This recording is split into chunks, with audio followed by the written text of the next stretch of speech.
Sahabat-sahabatku dalam kebaikan yang dimuliakan Allah, Allah Al-Haq adalah Allah yang maha benar, dan segala yang bersumber darinya adalah kebenaran. Dan Allah menciptakan alam semesta dengan kebenaran agar kita mengisi kehidupan kita ini juga dengan kebenaran. Sahabat-sahabat dalam kebaikan yang dimuliakan Allah Subhanahu wa taala.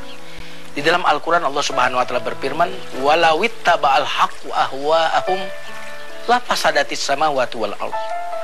Jika seandainya kebenaran itu mengikuti keinginan manusia, jika Allah harus mengikuti apa kemauan manusia, jika Al-Quran harus mengikuti apa yang diinginkan oleh manusia, maka akan rusak langit-langit dan bumi.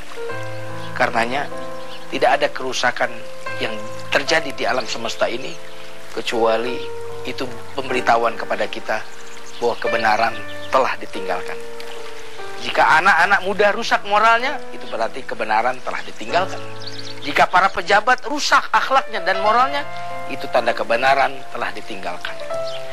Al-Haq mengajak bicara kepada para pebisnis. Janganlah kalian demi keuntungan pribadi, kemudian kalian merusak, menjual sesuatu yang merusak anak-anak negeri bangsa ini. Orang-orang yang berorientasi dagang pun, janganlah kalian menjual sesuatu yang akan merusak generasi anak bangsa ini. Al-Haq seakan berbicara kepada para pedagang. Al-Haq berbicara kepada para media yang memiliki media televisi, media koran. Janganlah kalian demi keuntungan tertentu, demi sebuah rating tertentu, membuat acara yang akan merusak anak-anak bangsa ini. Karena alam semesta ini aku tegakkan dengan hak. Tidak menggunakan hak berarti kehancuran yang akan terjadi. Sahabat-sahabatku dalam kebaikan yang dimuliakan Allah Subhanahu wa taala. Apa yang akan terjadi jika kebenaran ini kita abaikan? Apa yang akan terjadi? Saya akan memberikan sebuah contoh. Ada sebuah lokasi yang memang tidak diperuntukkan untuk dibangun bangunan di situ. Karena lokasi itu adalah resapan air. Maka jika itu dilanggar, berarti hak telah dilanggar. Lalu dibangun di tempat resapan air itu di rawa-rawa, klaster-klaster, komplek-komplek, gedung-gedung pencakar langit, maka apa yang akan terjadi? Banjir bandang yang akan terjadi. Kenapa? Itulah di saat kebenaran diabaikan. Nilai-nilai tetap, hukum-hukum tetap diabaikan. Sahabat-sahabatku dalam kebaikan yang dimuliakan Allah Subhanahu wa taala. Jika di sebuah tempat itu adalah paru-paru daripada dunia, di situ pohon-pohon menurut aturan bahwa pohon-pohon itu tidak boleh ditebang disebabkan dia adalah paru-paru dunia. Maka jika itu dilanggar, apa yang akan terjadi? Anak-anak negeri kita akan menghirup udara yang beracun. Sahabat-sahabatku dalam kebaikan yang dimuliakan Allah Subhanahu wa taala. Suatu hari seorang sahabat bertanya kepada Rasulullah, "Ya Rasulullah, kapan terjadi kiamat?" Mungkin kalau kita yang ditanya seperti itu, kita akan menjawab, hari kiamat akan terjadi ketika air laut menguap, gunung-gunung meletus, bumi bergoncang, tsunami terjadi. Tapi Rasulullah SAW tidak menjawabnya dengan jawaban itu. Rasulullah SAW menjawab, apabila suatu perkara diserahkan kepada orang yang tidak amanah, maka tunggulah kiamat yang akan terjadi. Lihat bagaimana amanah, kejujuran, bagaimana kebenaran, bagaimana al-haq ketika diabaikan, maka itu tanda bahwa kiamat sudah dekat dengan kita. Sahabat-sahabatku dalam kebaikan yang dimuliakan Allah Subhanahu wa taala.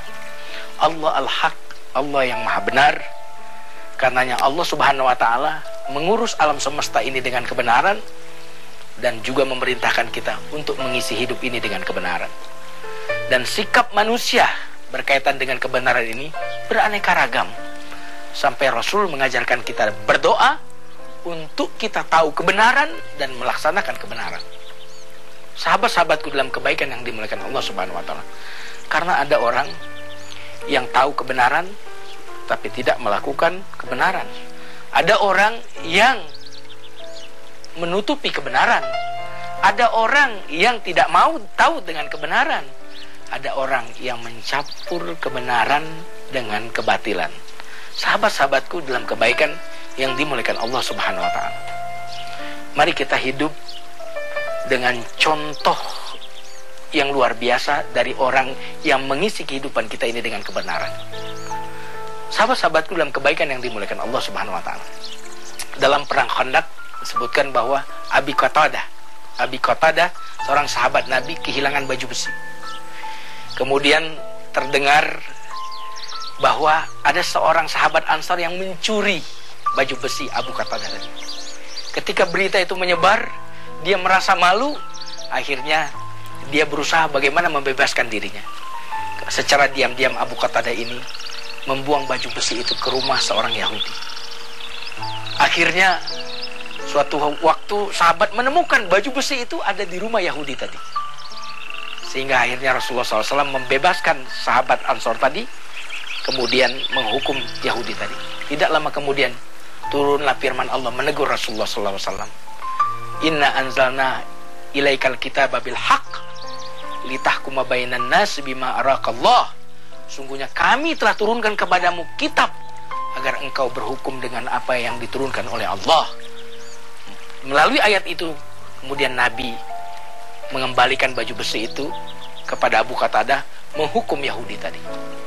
Bahkan Rasulullah SAW dalam menegakkan kebenaran, dia berkata, dia bersabda, andaikan Fatimah binti Muhammad mencuri, maka aku potong tangannya. Inilah yang membuat agama ini sampai kepada kita. Karena Nabi hidup dan matinya untuk membela kebenaran.